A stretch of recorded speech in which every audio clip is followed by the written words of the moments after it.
이분이 돌아가시고 나서 등기를 하려고 보니까 얼토당토하는 다른 형제자매가 있는 거야 지금. 아빠가 그 전에 결혼한 적이 있는지를 몰랐던 거야. 내가 그걸 상속재산 분할심판으로 갔거든요.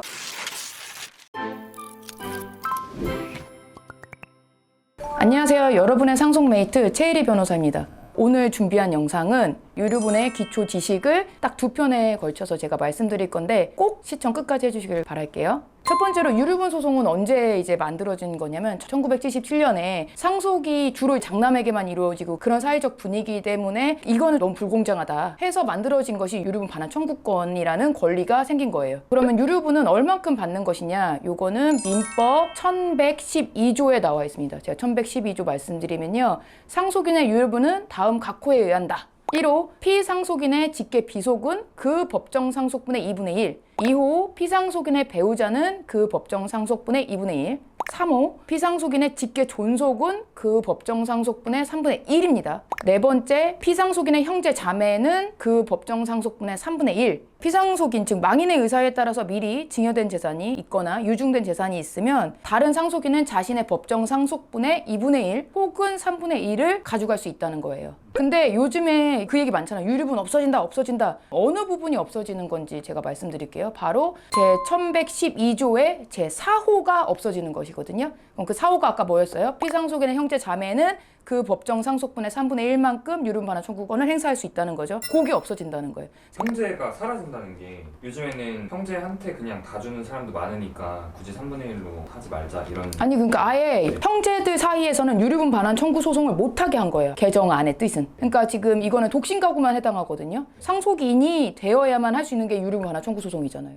3순위 상속인 이 부분이 나오려면 뭐냐면 이 분이 돌아가셨을 때 결혼도 안 했고 부모도 안 계신 경우예요. 그러면 이분의 상속인은 1순위, 2순위는 다 없잖아요. 그러면 3순위 상속인 형제 자매한테 상속권이 넘어가는데 이때 형제 자매한테 누구한테 한 명한테 줄 수 있잖아요. 아니면 재단에 기부할 수도 있는 거잖아요. 사실은. 이랬을 때 이 부분에 대해서 이 형제 자매가 유류분 반환 청구 소송은 할 수 없게 되는 거예요. 이제. 형제자매의 유류분 반환 청구권을 삭제하는 거에 대해서 이제 보도자료가 있었어요. 그 내용이 뭐냐면 형제 자매 간의 경제적 유대관계가 약화된 사회 현실을 반영해서 상속재산에 대한 망인의 자유로운 처분 의사를 존중하게 해야 한다. 이것이 이유예요. 최근에 있었던 사례인데 이분이 지체 장애가 조금 있으셨어요. 정신지체 장애가. 그러니까 누구 한 명만 돌봐주고 산 거예요. 그리고 자기네는 자기네들끼리만 형제인 줄 안 거예요. 이분이 돌아가시고 나서 등기를 하려고 보니까 얼토당토하는 다른 형제자매가 있는 거야 지금. 왜냐하면 아빠가 그 전에 결혼한 적이 있는지를 몰랐던 거야.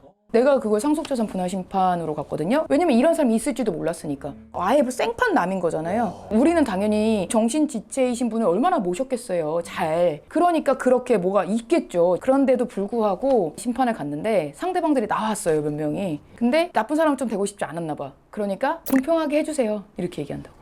그러면 그들이 그 돌아가신 분을 본 적은 있느냐? 없다고요. 이런 경우는. 그런 경우도 생겨요. 그만큼 이제는 형제 자매들 간의 유대관계가 옛날 같지 않다는 거예요. 그러니까 이 유언자가 누구 한 명한테 주고 싶은데 이 의사에 반하게 유류분 반환 청구권을 행사하게 한다? 그것은 공정하지 않다고 이제 판단을 한 거예요. 그래서 개정법이 생긴 거죠. 지금. 그래서 개정안 통과됐으니까 그거 개정되겠죠. 개정되는 게 맞아요. 그거는. 물론 유류분 반환 청구권 자체가 없어져야 된다는 의견도 되게 많았어요. 왜냐하면 유언자 의사에 반한다는 거야. 엄마 아빠의 재산은 누구 거예요? 엄마 아빠 거예요. 돌아가시기 전에 내 재산 내가 딴 사람한테 줬다는데 상속인이란 이유만으로 돌려주라고 하는 게 맞냐. 이거에 대해서 지금 문제가 되게 많거든. 그래서 유류분 반환 청구권 자체가 지금 문제다. 이런 얘기가 많았었는데 거기까지는 가지 않았던 게 어떤 자식이 너무 못했어. 이 자녀를 너무 주고 싶지 않아서 한 사람한테 주는 경우도 있거든요. 그러면 이거는 좀 너무 좀 불공정해 보이잖아요. 물론 그게 유언자 의사이니까 존중해야 된다 이런 의견을 보일 수도 있겠지만 이건 조금 불합리할 수 있는 거죠. 그래서 유류분 반환 청구권이 아직 없어지진 않는 것 같아요. 아예 없어지기는 아직까지는 어려울 것 같고 나중에는 모르겠지만 또는 형제 자매 정도 없어진 거는 많이 고민하고 합리적인 판단을 한 거 아닌가. 그리고 두 번째로 유류분 소송에서 제일 많이 얘기되는 거 소멸시효예요. 소멸시효는 어디에 있냐? 민법 제 1117조에 나와 있는데요. 반환 청구권은 유류분 권리자가 상속인의 계시와 반환하여야 할 증여 또는 유증을 한 사실을 안 때부터 1년 내에 하지 아니하면 시효에 의해서 소멸한다. 그리고 상속이 개시된 때부터 10년이 경과할 때도 똑같이 소멸시효가 소멸한다. 그래서 유류분 반환 청구권은 상속 개시일로부터 1년 내에 대부분 청구하라고 하고 있습니다. 근데 왜 이렇게 상속 개시일로부터 사망일로부터 1년 안에 청구하라고 변호사들이 늘 얘기를 하냐. 내가 유증이나 증여 사실을 안 날로부터 1년을 얘기를 하다 보면은 그 안날이란 걸 우리가 입장이 너무 어려워요. 만약에 상속 개시일이 1년이 조금 넘어서 소송을 제기하는 경우에는 피고가 늘 얘기해. 너 소멸시효 지났어. 너 옛날부터 알았잖아. 이러면서 계속 공격을 한단 말이에요. 우리는 공격을 안 당할 수 있는 부분인데 우린 정말 늦게 알을 수 있거든요. 유증 같은 건 그럴 수 있잖아요. 사망은 5월에 했는데 오빠가 공정증서는 8월에 보여줬다. 그럼 지금 이 8월을 기준으로 1년 내에 청구하면 되는 거지만 그렇게 하면 이제 오빠가 나중에 거짓말한다고. 아니다 난 5월에 너 보여줬다 뭐 이런단 말이에요. 그런 부분에 대한 공격을 당하지 않게 하기 위해서 5월에 돌아가셨으면 5월을 기준으로 내년 5월 내에 청구하시라고 말씀을 드리는 겁니다.